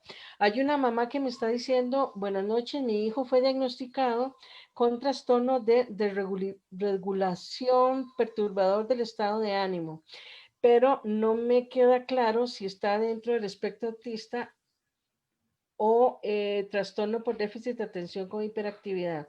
Los resultados fueron impulsividad de 9.7, tiene 9 años. Ujú. El trastorno del autismo es el trastorno del autismo. Tiene comorbilidades, ¿verdad? Como trastornos de comunicación, el trastorno por déficit de atención con hiperactividad e impulsividad. Es un trastorno del neurodesarrollo, pero no es desregulación del perturbador, tiene que ver con trastorno propio de conducta, ¿verdad? No sé si querés agregarle algo a lo de la hiperactividad, Adrián, que está preguntando. Sí, sí, un poquito para aclararle también, sí, para ver un poquito esto de la pregunta que me está haciendo esta persona. El Ajá, trastorno de desregulación emocional también es un diagnóstico nuevo, ¿verdad? Del nuevo. DSM-5, que es como un manual de diagnóstico a nivel internacional en Estados Unidos, que se usa mucho a nivel mundial, que va clasificando cada periodo de años, ¿verdad? Las enfermedades mentales. Y en el último publicación que se hizo ya hace años, en el 2013 que salió, se puso como diagnóstico. Obviamente estos diagnósticos no es que se salen al azar, es en base a todo un estudio, ¿verdad? De profesionales a nivel mundial en donde establecen que eso se da como tal, como se dio también en el TDAH, ¿verdad? O, por ejemplo, uno de los mitos del TDAH es pensar que es algo nuevo, es algo de las casas farmacéuticas, es algo del boom moderno, y no, el TDAH tiene desde los años 70 de salir en el DSM-4, en este manual de diagnósticos de trastornos mentales. Y este que menciona esta persona que nos escucha, ¿verdad? Es del reciente diagnóstico, en el 2013 que salió la última edición, ¿verdad? Y está dentro de los diagnósticos que se le pueden dar a los niños, pero como dice Gabriela, es diferente al TDAH y es diferente al trastorno del espectro autista. Es más como a nivel emocional, tienes características conductuales, puede venir también acompañado también de otras condiciones, también como ansiedad, como depresión, ¿verdad? Siempre la ansiedad y la depresión siempre va a venir siempre como juntitos con otras cosas. De hecho, en el trastorno por déficit de atención e hiperactividad, eso se da más en el adultez, pero también puede darse en los niños, ¿verdad? De que puede ser que papá y mamá tengan en casa un niño con TDAH o un adolescente con TDAH y pueden haber ciertas condiciones que vienen a la par, que le llamamos nosotros comórbidas, o sea, que son dos condiciones que están juntitas, ¿verdad? Entonces está el TDAH y puede ser que el niño esté lidiando también con una condición depresiva. O lo que se da es muy usual, inclusive también en el autismo, es el TDAH y que padezcan y que tengan también condiciones también de ansiedad, también es muy frecuente. Y es muy frecuente que por lo general el TDAH no va a venir solo, siempre va a venir acompañado con otras cositas. Del porcentaje es muy pequeñito el TDAH puro, ¿verdad? Y cuando estamos hablando de la niñez, va a venir más acompañado de trastornos del aprendizaje, ¿verdad? De trastorno negativista desafiante, que ese sí sí es transitorio, ¿verdad? Pero es más conductual, ¿verdad? Y pues, entonces puede venir también con TDAH y si se trata a tiempo, eso también con el tiempo va cediendo, se va eliminando, ¿verdad? Se va pausando. Lo que sí permanece en este caso es el TDAH, igual que el trastorno del espectro autista, ¿verdad? Que es una condición que permanece a lo largo de la vida. Pero Y aquí no. Ujú. perdón, este trastorno de regulación perturbador, eh, son esos chicos que son muy temperamentales, ¿verdad? Que entran en Sí, rabietas ujú. claras, son agresivos, verbales, ¿verdad?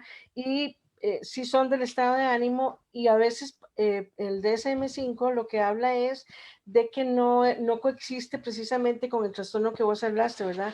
El negativista desafiante, pero sí es un trastorno que está dentro del DSM-5, que es del estado de ánimo, habla precisamente de eso y sí hay que trabajarlo. O sea, no tiene que ver nada con el TDAH, pero sí hay que trabajarlo como trastorno del estado de ánimo para regular, porque hay muchísima dificultad a nivel de temperamento, ¿verdad? Es muy, diría uno, como dicen algunos papás, es que es como una Alka-Seltzer. Si de momento Claro, no se prende sí. y Ujú. dispara lo primero que tenga, ¿verdad? La agresividad, y también verbalmente es bastante agresivo. Claro, y aquí lo asertivo de esto cuando pusieron este diagnóstico es que vino a diferenciar, Gabriela, lo que es el trastorno bipolar, ¿verdad? Porque a veces Bipolar, sí, sucedía que sucedía era que entonces diagnosticaban a los niños o se creía que el niño tenía un trastorno bipolar y no es un trastorno bipolar, no, sino que es este otro trastorno, ¿verdad? Que tiene características similares, pero no es trastorno bipolar, ¿verdad? Porque no correcto. cumplían todas las características. Ahora, ¿qué le diría yo a esta mamá?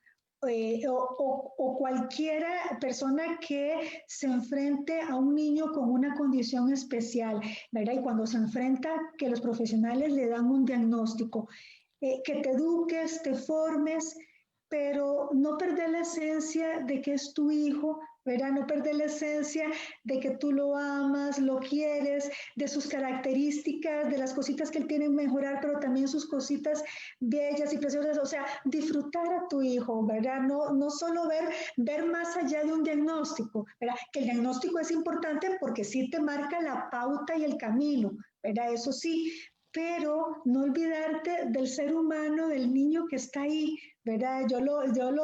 Eso es básico, eso es Cuando él básico. duerme, cuando lo Sí, observas, cuando hace cosas lindas, cuando él está tranquilo y te da un abrazo, un beso o sale con algo vacilón, disfrutarlo también.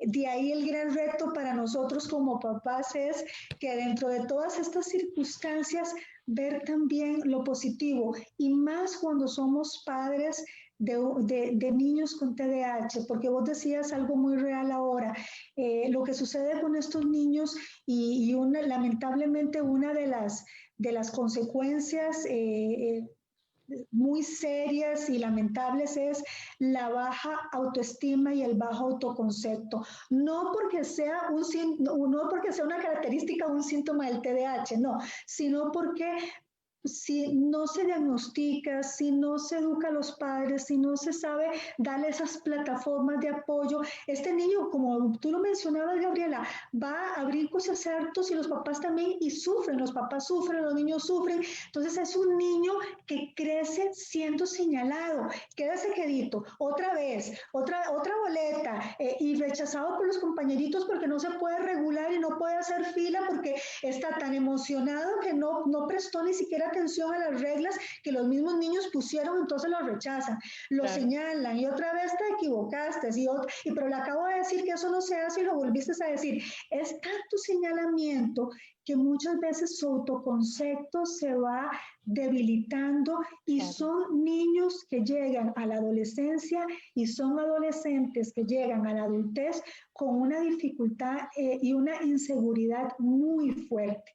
Y ¿Verdad? con Por eso problemas serios, perdona, en habilidades sociales, ¿verdad? también, Porque definitivamente estamos acostumbrados a marcar, a decir, usted hizo esto, no se porta bien, los recados de la maestra.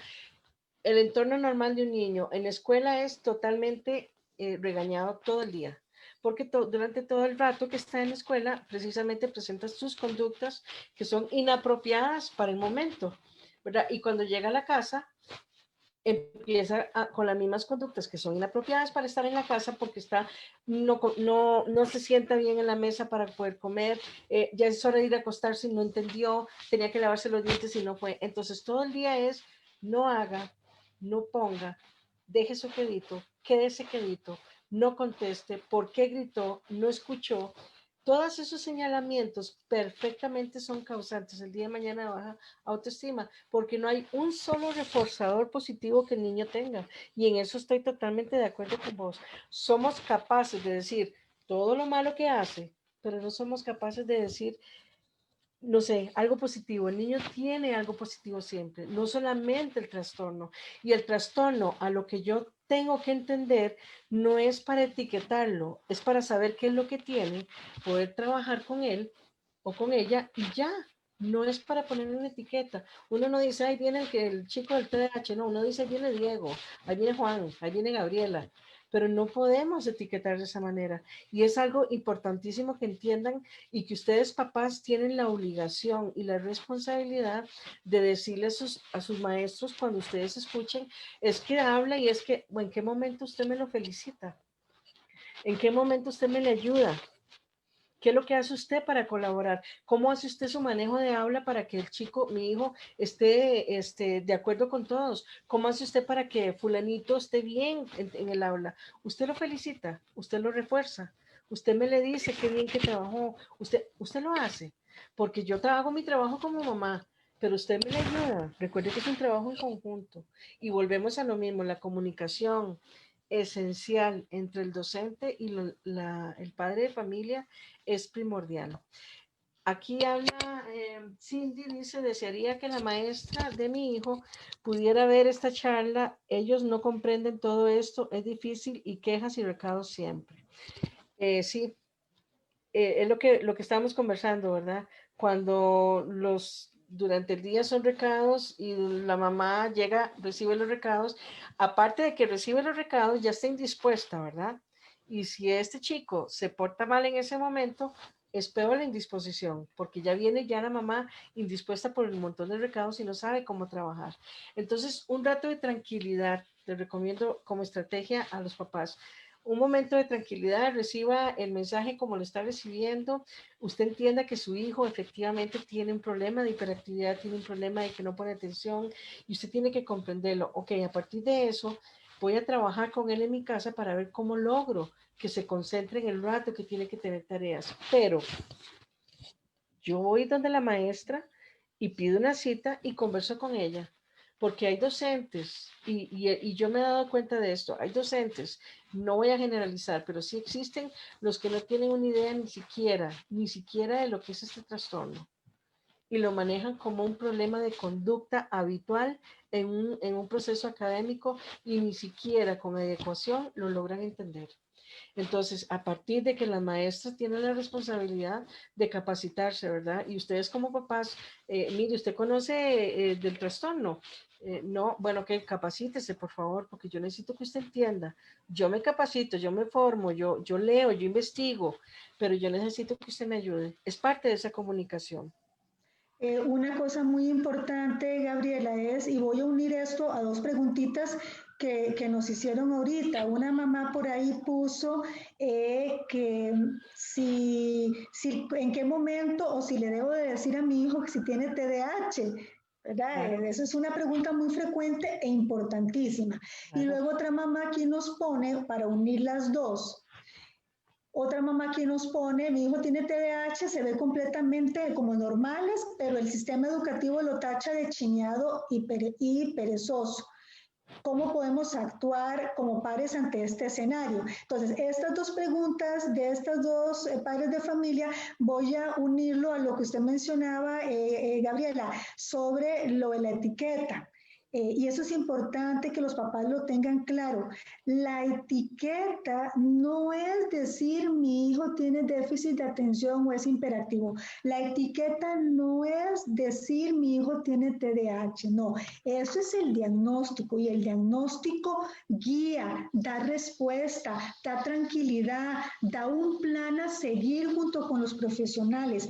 ¿Qué sí es la etiqueta? Que el diagnóstico no se comprenda, no se sepa, no se comprenda, entonces no se ve al niño con TDAH, lo que se ve es al niño chineado, al niño perezoso, al niño que no quiere, el vagabundo, al tonto, con todas las palabras que le quieran poner, ¿verdad? Al Correcto. charlatán, ¿verdad? Entonces esa sí es la etiqueta, porque se está viendo eso y no se está viendo lo que hay de fondo. Claro. Entonces, no hay que perder ese miedo. Obviamente no es igual como tú le explicas algo a un niño que tiene TDAH porque se lo diagnosticaron a las 9 a uno que se lo diagnosticaron a los 4. Y para eso Claro, porque el quisiera, proceso es sí, diferente y entre más sí, temprano, más facilidad para trabajar, pero ya sí. llega una edad en que uno y los papás tienen que entender a esta edad, ¿verdad? A los 9 años, 10 años, 12 años, no es que es difícil y no se pueda trabajar, no, sí se puede, pero no es tan fácil como si vos lo tomas al niño desde que está en primer grado, por ejemplo, o desde que está en kinder, porque el niño desarrolla esto, ¿verdad? Y aunque se ve en la edad preescolar, escolar, pero antes podría perfectamente. Entonces, a partir de eso, empezar a trabajar es buenísimo. Para Cindy, que nos dijo cómo me gustaría que los docentes pudieran ver esta charla. Cindy, y a todos los papás, hagan lo que hacen muchos papás. Busquen profesionales que les den una charla y paguen en la charla a los profesionales, perdón, a los docentes. Los papás hacen eso. Cuando necesitan trabajar el autismo, porque los docentes no conocen autismo, me buscan y yo les doy una charla solo a ellos. Ahora las estoy dando virtual. Yo sé que Alejandra no tenía ningún inconveniente si la contratan para dar una charla. Yo necesito que preparen a los papás y necesito que preparen a los docentes. Y esa es una forma, ¿verdad? Hay algo que es muy básico y que es como cuestión como de poder entender hasta dónde es mi límite y hasta dónde necesito yo ayuda profesional. Las redes de apoyo, dice Katia, esa es la clave. Bueno, yo diría que tenga mucho cuidado con las redes de apoyo, en que sea cualquier red de apoyo, ¿verdad? Fuimos claros en hablar de la parte de papás, ¿verdad? Y los docentes. Si a ellos se suman los abuelitos, las tías y todo el resto de la familia, bienvenido, ¿verdad? Pero hay que tener mucho cuidado también cuando cualquier otra persona que no tenga la capacidad, que no tenga la formación, por lo menos no quiera formarse para ayudar a mi hijo, más bien podría ser contraproducente, pero efectivamente las redes de apoyo son esenciales. Nos dice, Gabriela, sí, sí, perdón, quería como aprovechando también por el tipo de preguntitas que nos están haciendo y también esto, porque esto que dice esta mamá es muy cierto, ¿verdad? Bueno, yo me capacito, yo leo, yo veo este video, pero me gustaría que las maestras lo hicieran, ¿verdad? Entonces, sabemos que hay muchos docentes súper comprometidos con estas temáticas y que hacen todo un esfuerzo porque imagínense, y en eso, Gabriela, yo sé que ella va a estar de acuerdo conmigo. Imagínense que nosotros, inclusive en nuestra formación como profesionales en psicología, estos temas no se refuerzan lo suficiente. Es hasta después, mucho hasta menos en... después que uno empieza, que le llega a Sí, uno los pacientes y uno dice, caramba, cuando a mí me llegó el primer caso de autismo, yo no sabía nada de autismo, excepto lo básico que yo vi en la universidad.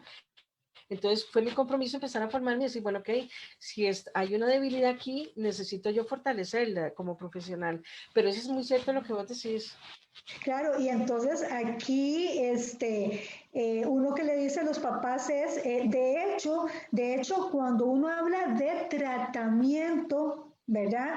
Que en términos de otras condiciones tal vez no se habla así, pero dentro del TDAH se habla de tratamiento, se incluye que es la parte principal, ¿verdad? Cualquier cosa puede faltar, inclusive hasta el medicamento, si es que el niño no lo requiere.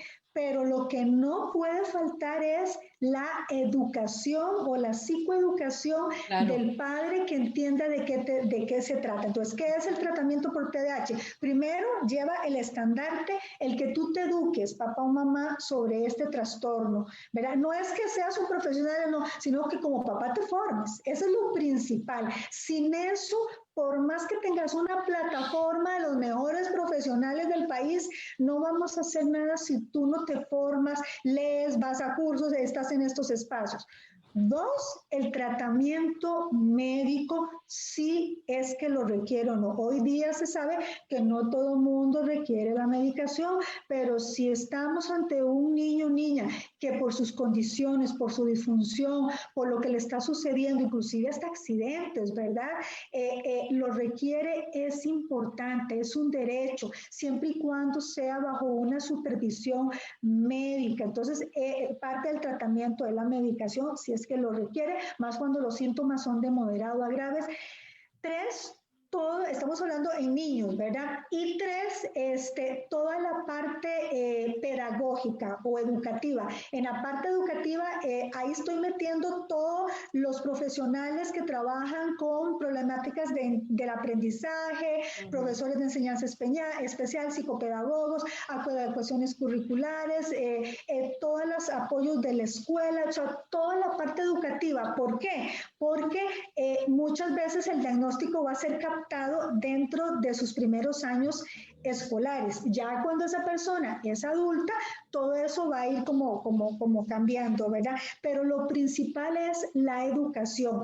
Y muchas veces, a veces nos hemos enfrentado de que a veces el papá sabe más, a veces que el docente de esta temática. Entonces, yo siempre les digo, de una manera muy respetuosa, muy cortés, compartir el material, decirle, vea, profe, me invitaron a esta charla, vea, profe, conseguí este material, se lo comparto, ¿qué le parece? Entonces, apoyar a esa maestra, a ese docente también en esto, ¿por qué? Porque al final tienen algo en común, son dos adultos que coinciden en un momento histórico en ayudar a un niño con una necesidad educativa especial, que al final eso es lo que tienen los niños con TDAH.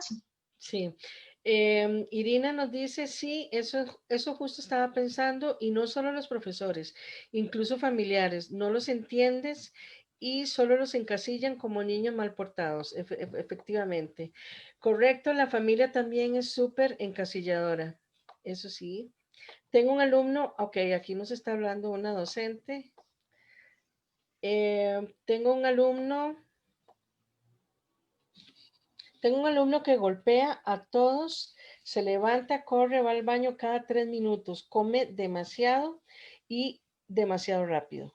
Esa es una de las características del trastorno, ¿verdad? Otra señora, ajá, ¿quieres agregar algo? ¿Sigo leyendo? Sí, no, estaba viendo esta otra preguntita que está más abajo, que definitivamente, y yo pienso, Gabriela, que es importante hablar de esto, porque bueno, en mi experiencia en esta temática, no hay espacio de TDAH que no se hable de la medicación, ¿verdad? Si bien es cierto, bueno, nosotros no somos médicos, pero sí es importante orientar y nuestra responsabilidad de orientar a los padres y a los docentes. Y aquí hay una maestra, la Gabriela, que nos hace una pregunta importantísima. Dice, me gustaría que hablen de la medicación, ya que los padres no les gusta darle la Ritalina porque dice que es adictiva. Entonces, tal vez me gustaría como aclarar eso, ¿verdad? Porque es uno de los grandes estigmas que hay.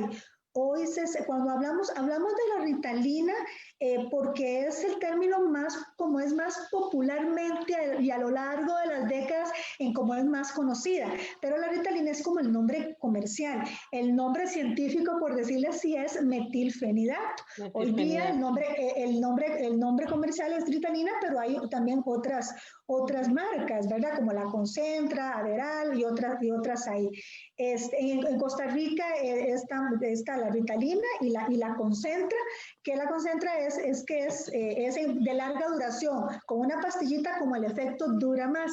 Entonces, es importante, papás y mamás, haciendo alusión a este comentario de la docente, si tu hijo tiene TDAH, si hay un diagnóstico clínico y formal y serio que lo respalde, si tú estás haciendo un esfuerzo por pagar una consulta privada o estás haciendo un esfuerzo por llevarlo también a tu consulta de VAIS, a la caja, que también es un derecho, y ya hay profesionales que lo están atendiendo. De hecho, en la caja hay clínicas de adolescentes, clínicas también para niños en donde se ven estos niños y se le diagnostican. Y hay una recomendación que lo mediques, es importante que lo hagas.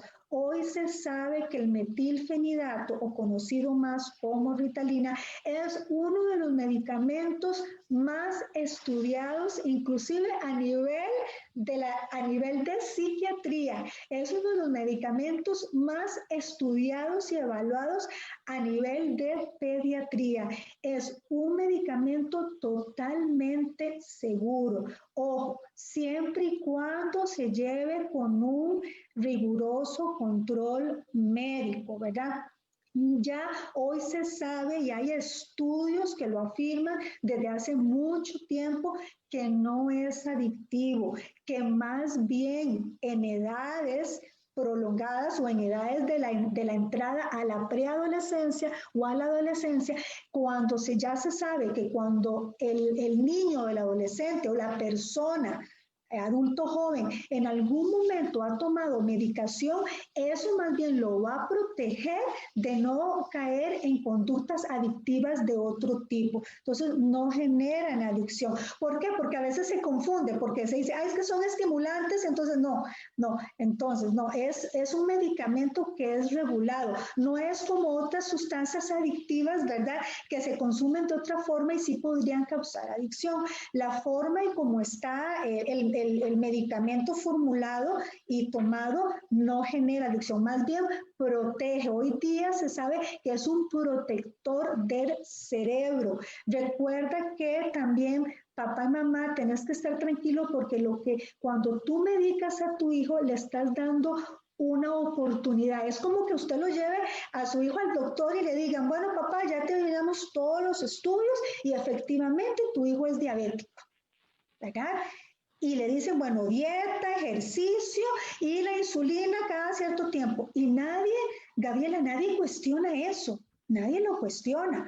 O porque te dicen, es asmático y va el salbutamol. Nadie lo cuestiona, ¿verdad? O porque tiene una enfermedad reumática y tienen que darle un medicamento. Nadie lo cuestiona. Pero cuando tiene TDAH y el doctor considera que es parte del tratamiento y que le va a ayudar a ese niño no solamente a funcionar. Recuerda que el medicamento no es para que ponga atención a la maestra cuando explica sobre los volcanes, no es solo eso, es para que ese niño regule sus emociones, para que ese niño cuando está en el recreo pueda participar de sus compañeros y enfocarse, cuando está en sus clases de baile, para que pueda regular sus emociones, para que pueda enfocarse también cuando está participando de juegos. Entonces, es importante que se lo des. ¿Y qué viene a regular este medicamento?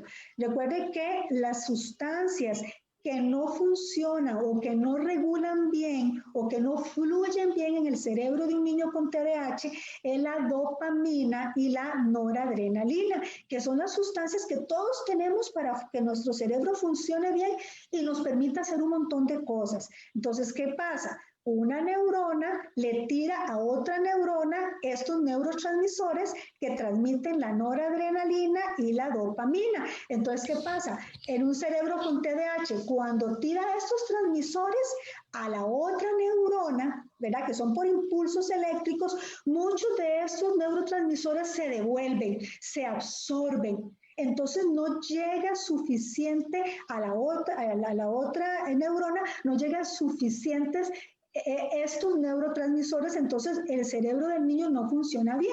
Entonces, ¿qué hace el medicamento? Tan simple pero sencillo, es tapar como una aspiradora, tapa esos huequitos para que cuando la neurona tira la dopamina y la noradrenalina y se devuelva, le diga, no, ya tapamos los huequitos, vayan, devuélvanse, sigan caminando, sigan fluyendo. ¿Para qué? Para que el cerebro de ese niño funcione bien. En resumidas cuentas, mamá o papá, le estás dando la oportunidad de que funcione igual que otros niños. En el momento en que tú quitas el medicamento y le dices, no, se lo quito, ya él va a estar en desventaja. El medicamento también no lo va a poner arriba de otros niños, no, lo va a poner en tú a tú. Míralo así, te voy a poner un ejemplo. Es como que si el doctor le diga a mira mamá, su hijo definitivamente ya le hicimos los estudios de sus ojitos, tiene una miopía de Padre Señor Nuestro, o un astigmatismo increíble. Entonces tú no te cuestionas y le pones los anteojitos, ¿para qué? Para que esté tú a tú cuando están en la clase de música, cuando están en la clase de baile para ver al profe de los pasos. En el momento, si tú le quitas los anteojos, va a quedar ese niño en desventaja. Es igual el medicamento, cuando tú se lo das de una manera responsable, lo igualas para que este niño funcione y logre todo lo que otro niño también puede lograr. Claro, aquí es importante también la parte de quién es el médico que medica, ¿verdad? Porque tiene que haber un proceso educativo y tenemos que enseñarle a papá y a mamá cuando doy la Ritalina, ¿verdad? Para que conozcamos toda la palabra, en qué momento se la vamos a dar y tantas gotas, tantas pastillitas, tanto lo que sea, en el momento y cuando sea. Cuando yo empiezo como mamá, no, me le mandaron 15 gotas, no, yo le voy a bajar la dosis porque no, lo vi todo tonto, lo vi como atontado y yo no lo quiero así. Eso no es vida para, eso es lo que me dicen a mí, eso no es vida para mi hijo, yo no quiero eso para mi hijo. Pero entonces con quien tengo que hablar es con el psiquiatra o el pediatra o quien me haya medicado y decirle, mira, yo necesito que mi hijo tenga una buena calidad de vida.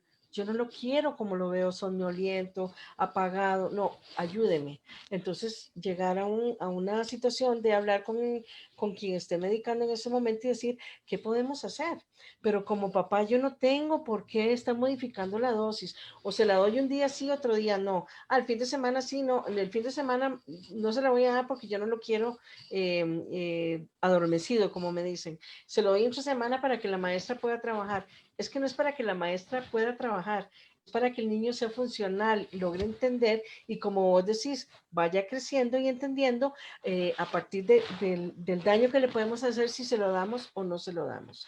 Me están preguntando cuál es la edad mínima para diagnosticar. Este trastorno, no sé si Alejandro, vos, lo que yo conozco, que inicia en infancia según el DSM-5, ¿verdad? Y que las características están presentes antes de los 12 años. Así que con base en eso, perfectamente los 7, 8, antes de los 6 años, también se puede diagnosticar. Sí, claro, exactamente así como tú lo planteas. Lo que requiere es que cuando se diagnostica, por lo menos en personas adultas, se pregunta si esas características la tuvo la persona desde antes de los 7 años, cuando estamos diagnosticando ya adolescentes grandes o diagnosticando el TDAH en adulto, porque recordemos, ¿verdad?, que también hoy día hay muchos adultos que han crecido sin saber que tienen el TDAH y si es posible diagnosticar el TDAH del adulto. También hay una pregunta muy a menudo si se puede diagnosticar tan pequeñitos, si de 4 o 5 años, sí se puede. Ahora, lo que hay que tener cuidado con esto es que muchas veces las características de impulsividad e hiperactividad, inclusive la desatención, muchas veces pueden ser propias de niños muy pequeños. Entonces, es de acuerdo a la pericia, de la experiencia del profesional que esté viendo y evaluando el niño, de decir sí, definitivamente estamos ante un caso así, pese a su corta edad y si cumple todos los criterios, o perfectamente, y es válido que el profesional diga, bueno, hay características que se parecen, están asociadas, pero todavía no podemos confirmar un diagnóstico, podemos dar un periodo de prueba, de observación, pero eso no quiere decir que no podamos intervenir dando estrategias para los papás, Claro. ¿verdad? Y viendo cómo el niño va evolucionando. Pero sí hay casos en donde las características y los diagnósticos, perdón, los síntomas son muy tan característicos y tan fuertes y están tan penetrados de que sí se puede hacer el diagnóstico. Y por último, para hacer referencia a esto último también de lo que tú mencionabas, importantísimo, Gabriela, cuando el niño es medicado, es importante que siempre estés trabajando de la mano de tu médico o tu doctora. Si, parte de este estigma o este miedo que hay a medicar es que no quiero que mi niño sea como un zombie. No necesariamente un niño que toma medicación para TDAH, que es el metilfenidato, va a tener esa reacción. Cuando hay esa reacción, por lo general es que la dosis no está funcionando bien. De ahí, como dice Gabriela, la clave es que tú busques a tu médico, le comentes, le hables, y también, como cualquier otro medicamento, puede ser que el niño o la persona no lo tolera. No porque el medicamento es algo malo, no, es que yo puedo inclusive no tener tolerancia a un medicamento para la gastritis, para la cabeza, ¿verdad? O sea, uno puede ser intolerante a cualquier otro medicamento, y también hay un porcentaje muy menor, pero hay un porcentaje también de personas que podrían ser intolerantes también al metilfenidato, o que la dosis no está regulada adecuadamente. Entonces, la clave es que trabajes de la mano con tu médico. Sí, correcto. Vamos con tal vez un par de preguntitas más. ¿Hay algún medicamento natural que les ayude a bajar la ansiedad y estar concentrados? Bueno, medicamento natural, nosotros no vamos a dar esto por este medio, ¿verdad? Porque no queremos que se hagan malas interpretaciones. Si es asunto de medicamento, pueden consultarlo con algún profesional que esté a cargo de eso, un médico, pero no sé si vos, Alejandra, ¿querés hablar de algo de esto? Yo en lo personal, ningún medicamento o tratamiento que sea natural puedo recomendar porque como psicóloga no podemos hacerlo, pero sí hay estrategias y técnicas, ¿verdad?, que ayudan básicamente a bajar los estados de ansiedad. No sé si Claro, quieres comentar sí, algo. tal vez lo que quisiera comentar es, para los que gusten, pueden, hace poquito yo saqué lo que llamamos nosotros un ebook o un librito electrónico, donde yo Ujú. brindo de forma detallada cómo manejar las estrategias, perdón, cómo manejar la ansiedad en niños con TDAH y con niños con autismo. Entonces, ese ebook yo lo tengo a la disposición de las personas que quieren. Nada más me pueden, si gustan, me pueden escribir a TDAH, las siglas, TDAH Costa Rica CO @yahoo.com, y con gusto yo les puedo ofrecer gratuitamente este documentito electrónico donde vienen estrategias para la ansiedad, porque eso es muy común, ¿verdad? Que los niños con TDAH sean ansiosos, ¿verdad?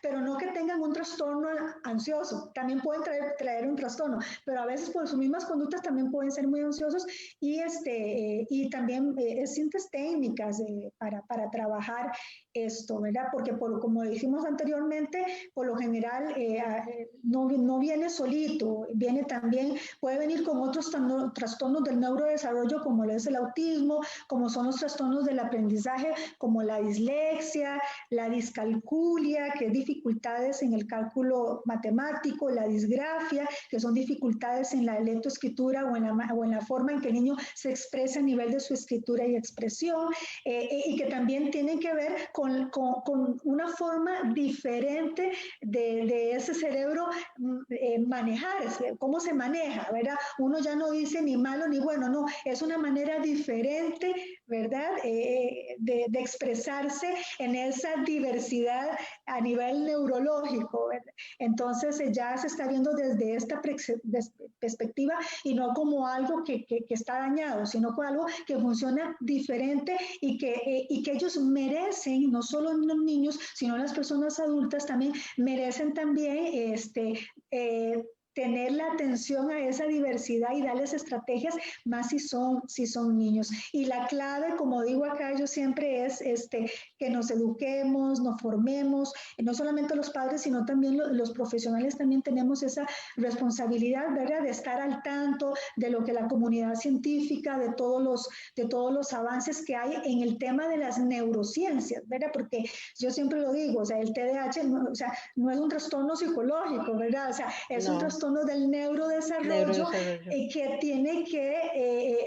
tiene que ser un profesional que sepa en este campo de cómo manejarlo a través de estrategias y técnicas. Ahora, que sí puede desarrollar, como cualquier otra persona, otras condiciones que requieran atención psicológica, por supuesto que sí, ¿verdad? Pero propiamente el TDAH va a ser una condición que va a requerir estrategias a nivel funcional para que uno le ayude al niño, le ayude al adolescente y a los papás, para que ellos se autogestionen. ¿Para qué? Para que logren la mayor independencia. Yo siempre le digo, cuando trabajo con niños con TDAH y ya grandecitos, yo les digo, o sea, y cuando uno les explica a los niños qué es esto o qué es lo que tenés, si tenés que ayudarle a papá, mamá, ellos te van a ayudar para que vayas saliendo avante en la vida. Tenés TDAH, pero eso no te va a impedir lograr todo lo que te propongas en tu vida, pero ¿verdad? Los papás tienen que formarse para ayudar a este niño,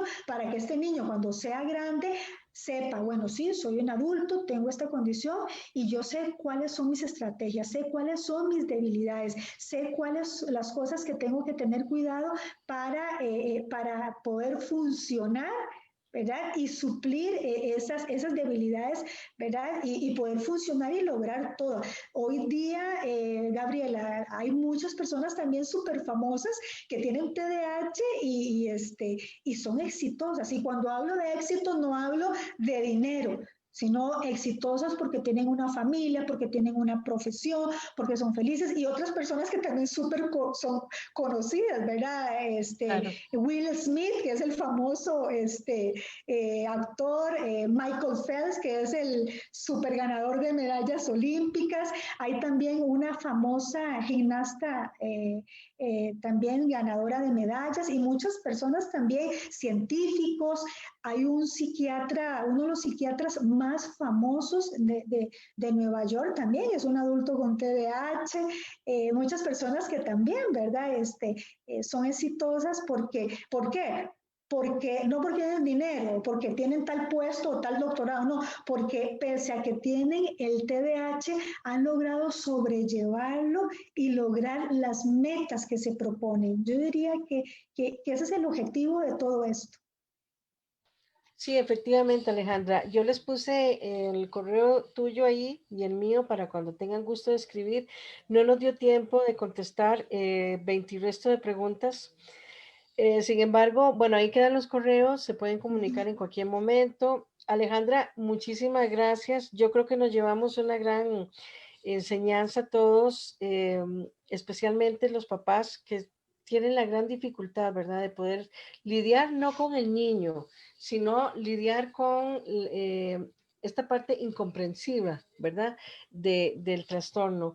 Y como decíamos al principio, no es cuestión de etiquetar, es de ponernos, hay una situación, hay que enfrentarla y ver de la mejor manera cuál es el fin de todo esto, de que el niño tenga una mejor calidad de vida, de que cuando sea adulto sea una persona funcional, porque eso le va a dar salud mental, ¿verdad? Si es funcional, si logra estar bien con su trabajo, si logra hacer las mejores cosas y planificarse de una mejor manera, que va a necesitar un poco más de ayuda en muchas cosas para lograr ser la persona, no que papá y mamá quieren que sea, sino lo que esta persona necesita llegar a ser. Con todas estas estrategias, y hay muchos más, le escriben a Alejandra, a mí me pasan las estrategias también. Por favor, Alejandra, cuando tengas un poquito de tiempo, te agradezco muchísimo este espacio que nos regalaste. Se nos fueron 2 horas, nunca ha pasado. Yo lo disfruté y espero que todos hayan aprendido tanto como yo. 1 millón de gracias y un Ah, abrazo enorme a la distancia, Alejandra. no, y más bien agradecerte, Gabriela, por tu invitación. A mí siempre me encanta compartir con los padres, los docentes y todas las personas que se conectan a estos espacios. Nada más para hacer una aclaración del correo. Es ¿Sí? @gmail.com, no Yahoo. Entonces, Ah, ok. gmail.com, sí, nada más, la primera partecita sí está bien y hacerles una invitación también si quieren saber más, conocer un poquito más de TDAH y otros temas relacionados con TDAH, pueden buscarme en mi canal de YouTube, me pueden buscar como Alejandra Alpizar, psicóloga, y nuevamente, Gabriela, agradecer a las personas que también se quedaron con nosotros hasta el final de este espacio y a seguir aprendiendo todos de esto. Ok, muchísimas gracias. Un abrazo a todos a la distancia y estén pendientes porque vienen conversatorios muy buenos también. Chao, Alejandra. Hasta luego a todos, buenas noches.